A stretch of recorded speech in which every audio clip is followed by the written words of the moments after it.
Hey there, I'm Doni Flynn. I'm the romantic Joel Morgan. Oh my God, he's saying that because we are in the village of Romeo for City of the Week. This is Christine Malzahn. She is the president of the village of Romeo. In villages, they don't have mayors, they have presidents. So welcome, Madam President, or well, thank you for your hospitality, I guess I should say. It's my pleasure. I'm super excited that you could all join us here today. Well, thank you very much, Madam President. So we're rolling up on St. Patrick's Day, and we're like, all right, we got to get the community of Romeo pumped up about our party over at Youngers. They are VIP tickets, so you do need to get them in advance for obvious reasons. But the bottom line, we get to have a party. That's very exciting in my estimation. Romeo is all about the dining and the shopping, just such a charming community. What have been some of the hurdles that you've gotten past with COVID going on for the last year? Well, obviously the same that any municipality is experiencing right now. We got, a limited capacity, but we've got an abundance of people who want to support our local businesses. Our residents have been phenomenal in coming out and make sure we do that, and we're just trying to figure out service areas. How can we achieve that and still... Hi, welcome to Hi, Romeo. Hey, Amazon's here. There's a package from Romeo. We'll accept it. Should we sign anything or anything? That's your whole All right, hey, thanks. All Good right. to do. All right. Things are real in Romeo. I can lock that. No, that's okay. So we're hanging out in basically like City Hall, the front office, which is newly renovated and Beautiful. COVID compliant, man. I love the architecture, like the little touches, the brick walls, the ceiling. I mean, they're not really little touches. They're pretty fabulous. Like I don't know, like you just feel the history coming in. So we were like, hey, let's do it in the front lobby. What could go wrong? Right. Side note, something you're not going to see, that's the first community I've ever seen this, when you come by, if you need a pair of glasses, they've got them for you, as long as your prescription is plus 150, all right? So the big question, Christine, and not to put you on the spot, but we all love the Romeo Peach Fest. Can you at least give us an update on where it's at, and is there a possibility in 2021? There is a possibility. Woo!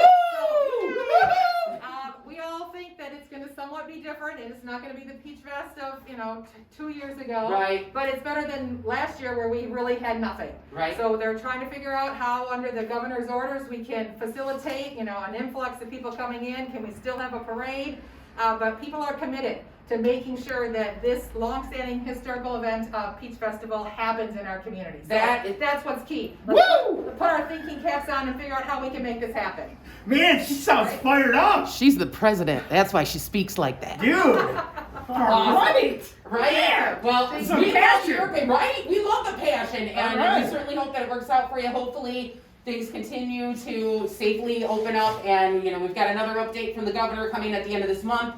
We're certainly hoping for great things in the Peach Festival, at least with the luxury of it being an August event. Then you got a little more A time. little bit more time. Yep. We were actually talking beforehand that, one of the problems with these events all over our communities is you have to plan them out ahead of time, but once you commit to it and commit community resources to it, it needs to happen, or you're worried that you're not doing right by your community. And that's something that has spooked a lot of people. Hopefully there's some kind of middle ground where maybe this doesn't happen, but that does, and at least, like you said, you're able to carry on that tradition. Yep. So, all right, hey, we want to check in over here with Richard. Richard Cory is the guy who calls a lot of the games for the high school. Is that correct, Richard? Yeah, I've been helping them out for about 30-some years. 30-something years! Holy smokes, that's a lot of help. Now, what's the situation like as far as calling these sports? Like, is attendance allowed? Like, I don't have any kids in high school or anything, so I'm not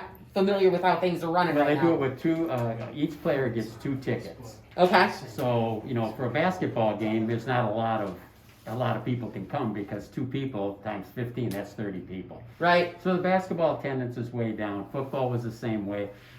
It's just like you were talking with Christine about. We're just trying to get through it. Yeah. Just trying to get through And it. how does testing work? Like, are they doing temperature checks on the players and whatnot? Okay, well that's good news. And then do they have they announced any plans for where things are happening? In the fall, whether or not things will be. Yeah, I guess not. It's way No, it's too just too far out It's just to. too early.